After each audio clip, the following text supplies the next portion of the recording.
A big thank you to Veritgo Releasing and Shudder for giving me an early access screener to a movie that's hitting US cinemas on April 18th, UK cinemas on April 25th, and eventually digital streaming on May 9th. And that is a horror reimagining of Cinderella called The Ugly Stepsister, and this is wild.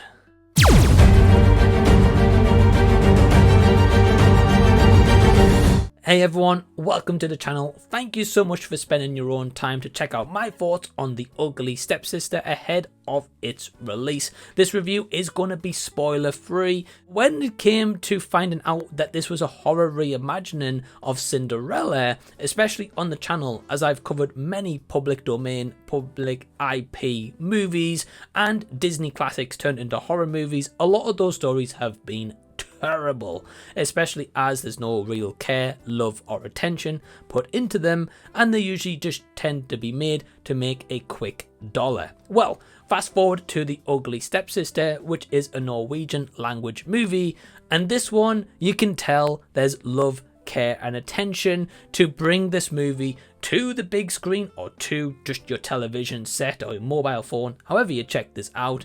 And this is really gruesome at certain points. So The Ugly Stepsister focuses on Leah Myron, who plays a character called Elvira, and she is battling against her stepsister, who is played by Sophia Loch Ness, who plays a character called Agnes.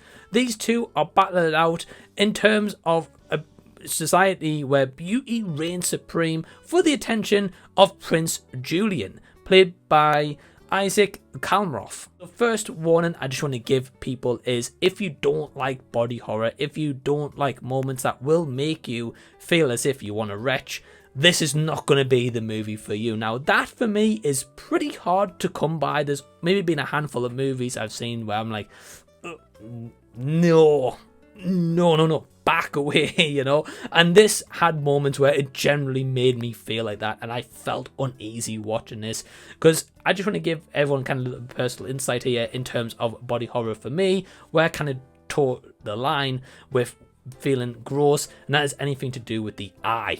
And there's a scene here, and yeah, I was like, oh no. No, thank you. There's many moments here that are impressive and very gruesome like that, and question as to how they got away with doing that practical effects. So first off, with the positives, kudos to the practical effects and makeup department. They do a terrific job in those moments, which are wacky, wild, bonkers, and sometimes just off the wall crazy. And I really enjoyed that and respected that they actually did that without using the cheap effects or CG, and it didn't really feel like that. There might have been a blend of a little bit of that and practical effects, but you couldn't tell at all. I thought it was really impressive. But adding to that positives, I would also give kudos to the costume department and also the makeup team for making you feel as if you're in this period piece setting and world. A lot of the times when it comes to a period piece movie, you feel as if you're watching people in cosplay.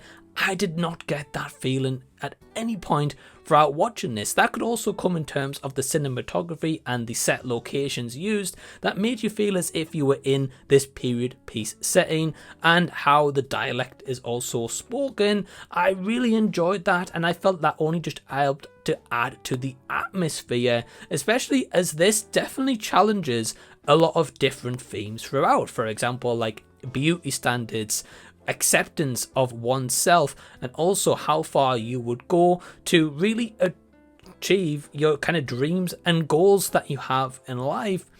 But there is also many other messages conveyed I think are really and equally important. It'll be curious to hear from you guys what messages that I haven't mentioned you also took away from this, because I would really love to have a conversation about The Ugly Stepsister.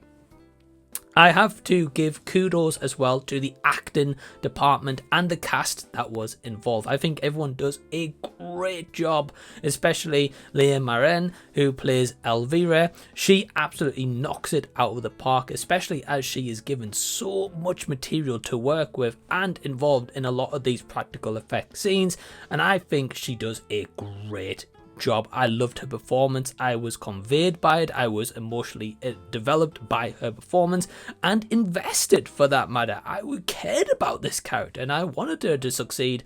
But there was many times I'm like, girl, what the hell are you doing at this point? So I have many positives, and I will also just give one last positive to the director and the writer of Emil Blichfeld, who is a first-time feature film director here and writer. And again, I just love the passion and enthusiasm and just the care and attention that was given to this script. Now, if I'm going to flip over to the negatives, and you might be wondering, well, Mike, what was the issues you had with The Ugly Stepsister? And I could be alone with this one, but I definitely felt as if the pacing could have been improved just that little bit. This only stretches out about an hour and 49 minutes if you don't include the credits, otherwise it'll be a little bit shorter. I just felt as if this was about 10-15 minutes, a little bit too long. There was a certain few scenes I was like, okay, we could have maybe trimmed out a little bit here, trimmed out a little bit there, tighten this up just that little bit and have a stronger narrative to get from point A to B to C. At times I was feeling like, okay, we're getting point A to B, but we're going to like A.5 to get to B here, and we could have just been like a straight line to it, but not really like a huge negative, just something that I noticed. I also felt as if, and this might just be me, that some of the characters don't get the biggest development, but I appreciate it's not really their story, it's about Elvira, but I would have liked a little bit more tangible characters and a bit more care and attention to them, so I could have actually fully invested in them, because sometimes I was like, yeah, I don't really care about this person here, I don't really care about that person, I just want a little bit more meat on the bone.